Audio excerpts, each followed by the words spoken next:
everybody. Today on Cars You Know Are a Bad Idea, but you want one anyway, it's the TVR Tuscan.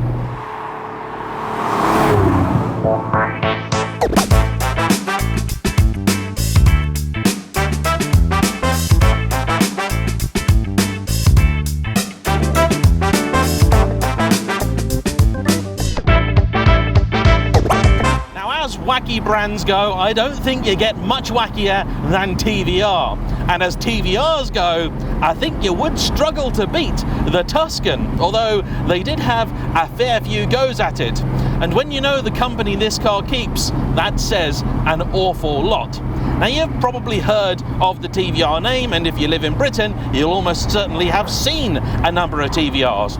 But for my American viewers, they might recognize this car from Swordfish, but tragically, it is actually only this year that these cars can now finally begin making their way stateside. And so, this could be the perfect opportunity to snap one up before they do.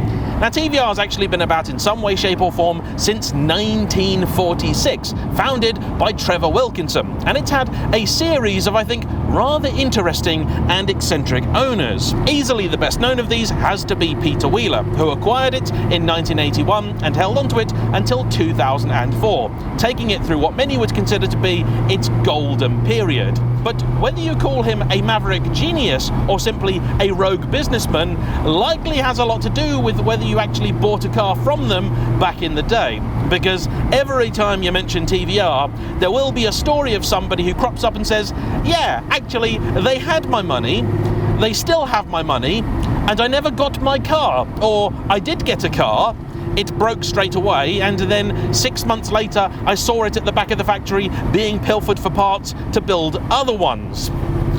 It's a shame that, isn't it? The firm was then acquired by a Russian, Nikolai Smolensky, but unfortunately, by the time he got it, though he did try his best to improve its image, the damage was already done, and TVR, I think, was doomed. In more recent years, it was purchased by British businessman Les Edgar, formerly of Bullfrog Interactive. And though I will always hold him in highest regard, because he was responsible for Magic Carpet 2 back in the 1990s, his tenure at the top of TVR, well, they haven't made a car yet, have they? So I think we can probably all agree it's been a failure, and at this point in time, I really wish they would just admit that it hasn't worked and they're all going to go home. They gave it their best, because, you know what, comment down below and tell me, but I think even if there was a message out today where they said, you know what, in secret, we've built a factory, there's a car park full of these things, 75 grand, who wants one? I don't think many people would actually put their hand up. But while I'm talking about these gentlemen, I think I should also give special mention to Martin Lilly, who had the firm throughout the 70s, and he was the gentleman who decided, let's attract some attention to our motor show stand by getting some naked women on it. By which I don't mean scantily clad, I mean completely starkers. And even in the 1970s, that caused quite the furore. And yes, in case you were wondering, there is photographic evidence of this, easy to find if you go looking for it.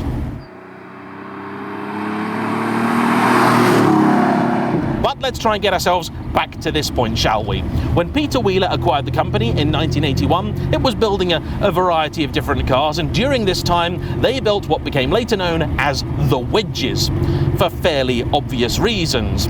And many of these, and possibly all, were designed by one Oliver Winterbottom, who also penned the likes of the Lotus XL.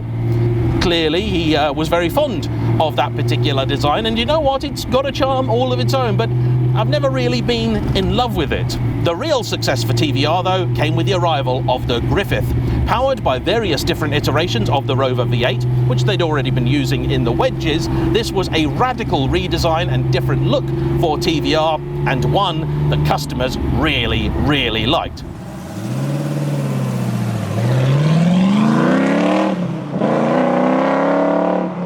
Now, controversially, I've not actually ever been a huge fan of the way the Griffith looks. Instead, I much prefer the Chimera, which was on sale at effectively the same time, and underneath is actually basically the same car. The idea, I think, was the Griffith was the slightly more upmarket one, but the reality is the difference between the two, well, you'd struggle to get a cigarette paper between them. They also started themselves a one-make race series, the TVR Tuscan Challenge. Those cars are not to be confused with this one. And then they dropped a proper bombshell with the Cerbera.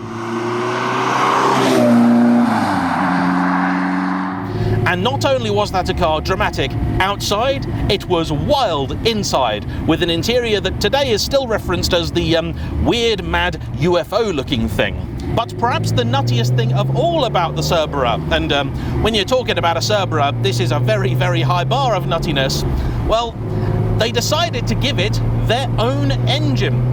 You see, that old Rover V8 was a lovely, decent thing, but for various reasons, TVR suspected that supply wasn't going to last forever and they wanted to move the game on.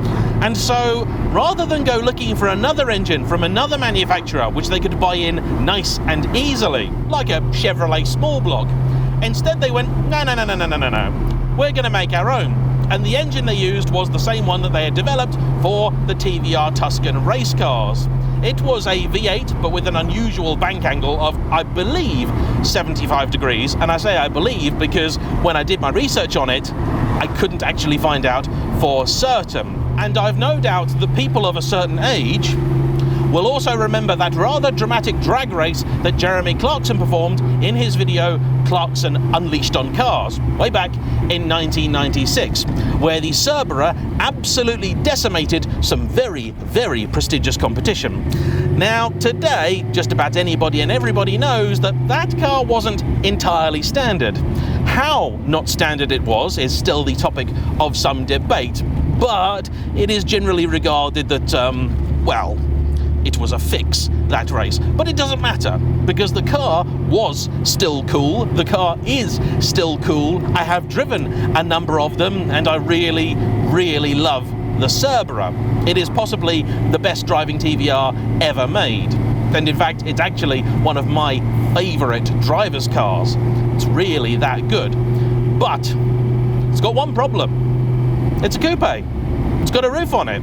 And TVRs are not cars you really want to drive in the rain. Instead, you want a TVR where the roof comes down, which conveniently is the vast majority of them. And if you're going to pick a TVR convertible and you're willing to be brave, or you're 13 and you don't have to worry about whether something is going to be reliable, well, you'd go for a Tuscan, wouldn't you? This landed in 1999, and up front you wouldn't find TVR's V8 because that already had issues with emissions. Instead, you'd find the second engine that the company built. Known by some as the AJP6, it's more commonly referred to as the Speed 6, and it is a 4-litre, they also did a 3.6-litre naturally aspirated engine with 24 valves, and it makes here 360 horsepower and 310 pounds-feet of torque, or 420 newton meters. It drives the rear wheels via this Borg-Warner 5-speed gearbox, which is actually fairly good, provided you remember if you want to go into reverse, you hit 5th first. Perhaps even more bizarrely, as if TVR needed the help to be weirder than they were, they went and built this lovely new engine and then hid it away. Because in a Tuscan, you can't actually lift the bonnet. You got a service hatch at the front, but that main section there, that's bolted down.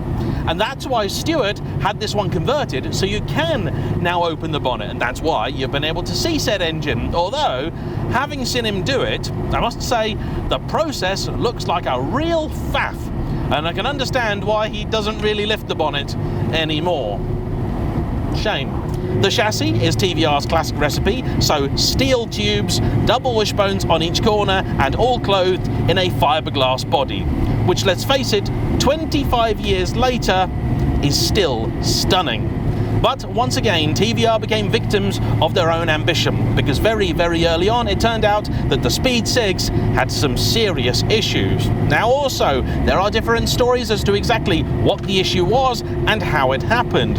And those stories include the fact that from Al Melling's original design, TVR then removed some of the passages for, I think, either the coolant, the oil, or maybe even both, and they seriously compromised its ability to keep itself chilled. They also, on account of the fact that they were perennially terrible at paying suppliers, had to find one as far away as India, and the quality of what they got back just wasn't up to standard. And this, of course, is to say nothing of how well the engines were put together in the first place, and of course, the rest of the car. And the net result was that just about every single Speed 6 ever made, with a few exceptions, has at some point required a rebuild, including this one, which has now been in the ownership of Stuart for 16 years. He picked it up when they were still relatively affordable. Back in the day, you could get a regular Tuscan Mark I like this for £15,000 to £16,000. Today, though, you're looking at least double that, and more if you want one of the fruitier variants, which included things like the Red Rose or the S. In 2005, the car morphed into the Mark II. There were cosmetic changes both outside and in, but fundamentally it was still very much the same thing. Now, I've always wanted at least an S, and for the strangest reason of all. It's not because it has a bit more power, 400 horses, or a close ratio gearbox, which I seem to recall meant it'll do 100 in a second, and if I've got that wrong, please, Internet Hive Mind, tell me. No, it's because I don't like the indicators on this one. They're LEDs hanging in the back window, and they just look really aftermarket.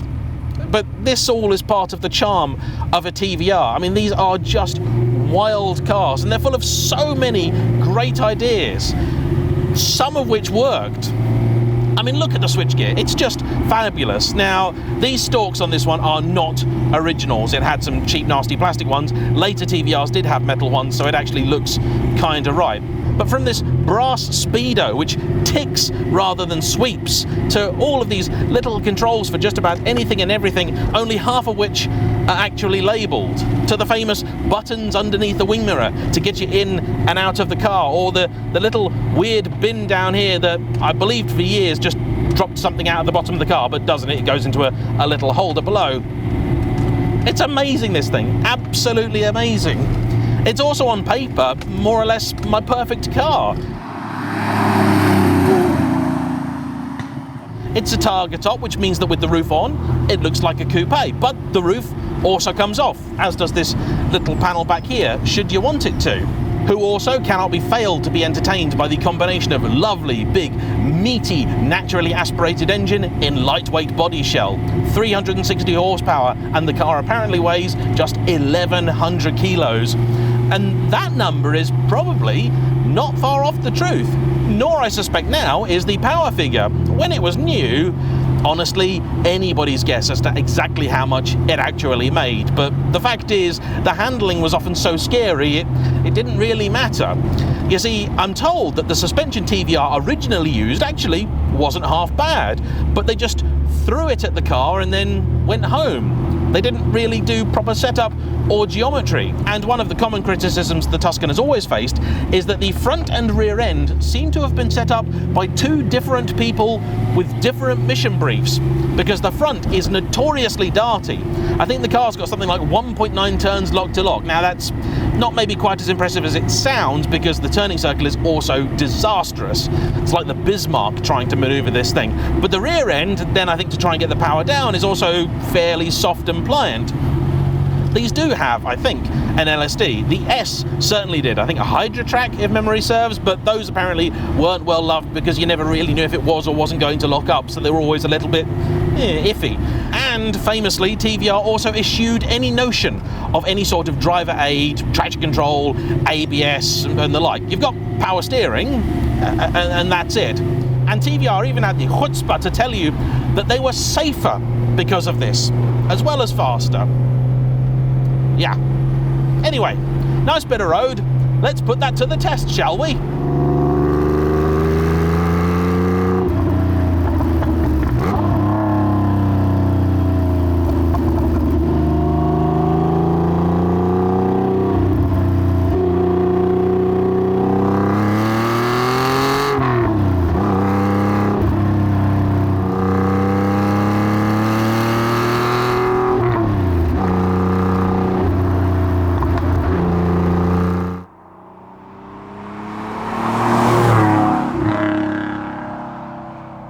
Well, it's definitely not slow. This is a very healthy engine and makes a great noise too. Now, like just about every other TVR, the exhaust on this is also not standard. It has the very popular, and I think now discontinued because they folded, Carbon Can Company exhausts on the back. And they might look to you like a set of motorbike exhausts, and that's because I think they are. Unbelievably low, this car actually still has its catalytic converters intact, which means I can actually hear myself think, which is nice. It's also at least quick enough that when I put my foot down, my sunglasses fell off, so, you know, I'll give it that. The engine also is nice, linear. I cannot remember what the red line is. It's not super high, and to be honest, to try and work out what revs you're doing is very difficult. I know that somewhere on this screen it is telling me, and currently it's telling me in very, very small, and you can get it into big, but, oh, there we go. I've remembered. You press that one. Yes, there we go. Now I've got it. But it's tractable, plenty of shove from low down, helped no doubt by the relatively light curb weight, and this is an absolute delight. Now, something else that is also common to every single TVR I think I've ever driven, the suspension on this one has been replaced. And TVR owners tend to go for only one of two options, either gas gold or nitron, and this has the latter. Although, helpfully, Stuart tells me, yes, the suspension has been fitted, the geometry is vaguely right, but the ride height was very wrong. He raised it himself a little bit, but it does need to be redone. He hasn't, though, got round to it yet. And I said, and I said, oh, when did the suspension go on? That was amazing. I don't know what it was. It was a tiny K-Car Supra. I love it. And so, yeah, I said to Stuart, I said, when did the suspension go on then? And he said, 3 years ago.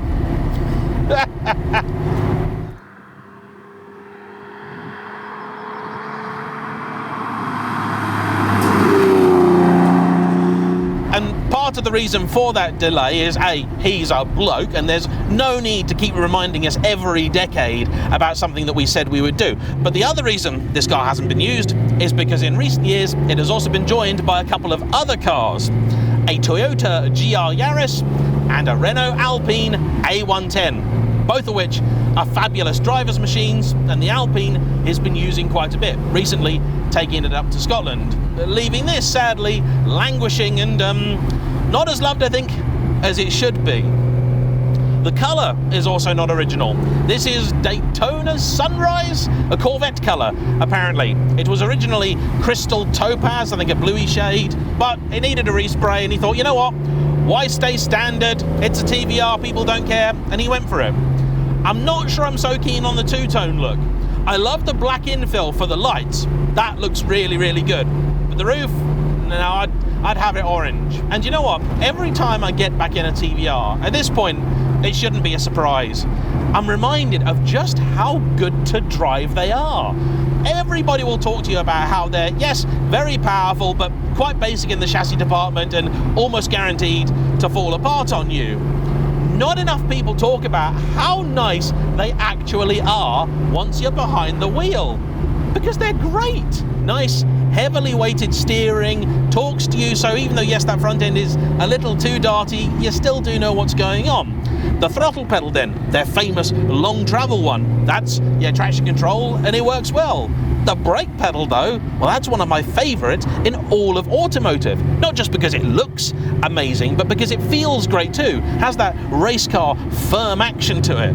I love it. You can modulate it really, really well. The gearbox also absolutely fabulous. Meaty enough, a medium length throw. I think it also goes direct into the box itself, so the feel of the lever is fantastic, and this is better than a lot of other gearboxes I have used in recent times, including the likes of many a BMW. I mean, this is just better. The roof down also, the wind's not bothering me too much. Peter Wheeler was famously rather tall, 6'4" or something like that. He was a very, very big chap. And so he wanted to make sure that his cars all had plenty of space in them for larger gentlemen. They've also all got big boots. So if, like me, you like using your cars, they've got the space, they're brilliant, they make sense. Why then haven't I bought one? And there are loads I could buy, not necessarily just a Tuscan, but I also like the idea of a Chimera, and I can have one of those for, well, less money than I've just spent on the S2000's engine. But I promise I will get around to talking about that. I know you want to know what's happening with the S2000, and I do want to film the update video, but when I film it, I want to film it and give you something big. So watch this space. But anyway, TVRs, they're epic cars. And it's not the reliability that puts me off. And in fact, if you do go and buy something like a Griffith or a Chimera, yes, sure, they may let you down, they may break, stuff may fall off, but it's all simple, it's all basic, half of it is stolen, so you can get it fairly easily. It's not really a problem. Okay, the Tuscans do have bigger issues if the engine goes, and even if they've been rebuilt, they can still go again. This one was done by Racing Green, and thus far it's been faultless. They do a lot of work to them to try and ensure they are reliable, but these engines have been rebuilt by a lot of different people over the years, including some by TVR themselves. So the fact it's had a rebuild is no guarantee it'll be good. You want to know who did the rebuild and when. But that doesn't also put me off because, again, yeah, it's expensive, it's annoying, but it shouldn't happen, or if it does, it won't happen frequently. And you know what, honestly, at this point in time, my wallet basically has Stockholm syndrome. It's been used to being kidnapped by my cars on a frequent basis. That ship has sailed.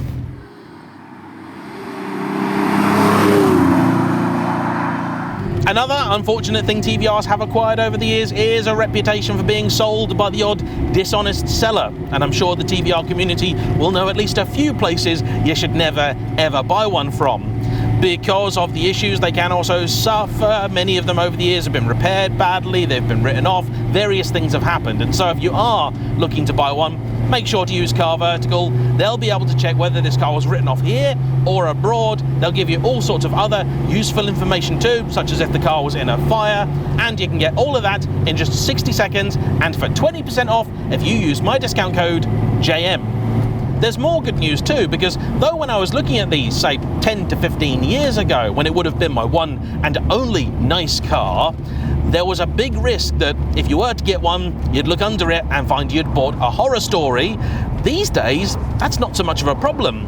And I think it's the simple combination of they're now worth a fair bit more money, so there's incentive and also reward for keeping them in good condition. But also the fact that, well, because time has gone by, those that weren't tended to either have now been, or they simply fell apart.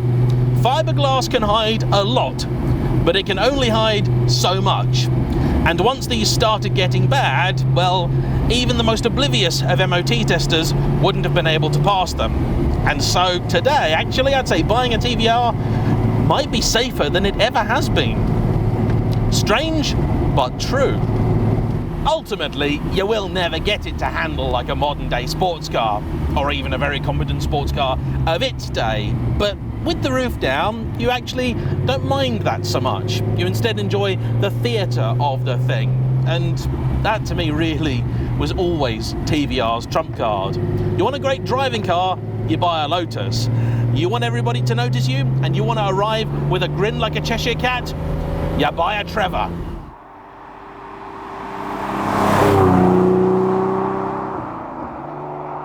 And I even love how small these cars are. They've got room inside, but the exterior dimensions, they're not that big. When I drove the Griffith, I found out that actually it's smaller than a current JAYEMM X5, which is already tiny. It's incredible. This is certainly, I'm sure, a little bit bigger, but doesn't really feel it, which means that on the narrow roads of Britain, it's really not very daunting at all, and you therefore don't spend too much time thinking what might happen if you did have a crash.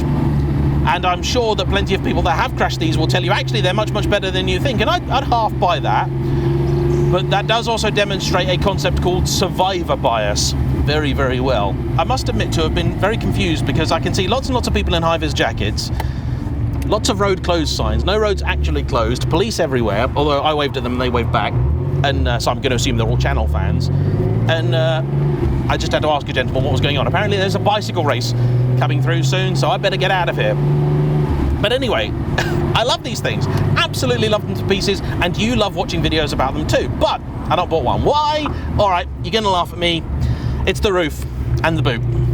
Every single TVR that I want has a Targa panel. Even the convertibles, they're still really Targa panels with a little soft bit at the back. It's a daft, awkward sort of setup. In this, for example, when you put the roof in the boot, it blocks off access to the boot. In the Tamora, a car that I also like and would consider, the roof goes in the middle of the boot and effectively cuts what you have in half. So if I were to go filming with one of these, I want the roof down, of course, because why wouldn't you? It's a TVR. However, if I'm going to put my bags and my cases in the boot with the roof, it's going to scratch the roof to pieces and destroy it. And also it's going to take away a lot of the space, therefore rendering it slightly less usable. And that's a shame, isn't it? That's a stupid reason to not buy one of these cars, because they are so weird, wacky and wonderful. They deserve to be seen, shared and used at every available opportunity. And so if you think I'm being daft and I should buy one of these, first off, tell me in the comment section down below. But more than that, here's what I'd ask of you. Share this video with your friends, no matter who they are, no matter where they are. If they don't like cars, don't care. Just share this video. If this gets 1 million views, you have this on record. This is on camera. I can't, no backseas, right? If this video gets 1 million views, I'm buying a TVR. In fact, if it does get 1 million views, it might have to be a Tuscan, because that's the dream. But even if it isn't a Tuscan, I will buy a TVR. It will be done. I promise you, this will happen. So then, internet, that's my challenge. Do you accept it? For now, I'm going to carry on driving this car and enjoying this glorious weather. The next thing I'm going to do is Stuart and I, we're going to the pub. And I'm leaving the Ferrari at home, because this is the perfect pub car. Anyway, thanks to you all for watching. Don't forget, hit that like button, comment down below, subscribe if you haven't already, and I'll see you for the next one. Bye-bye.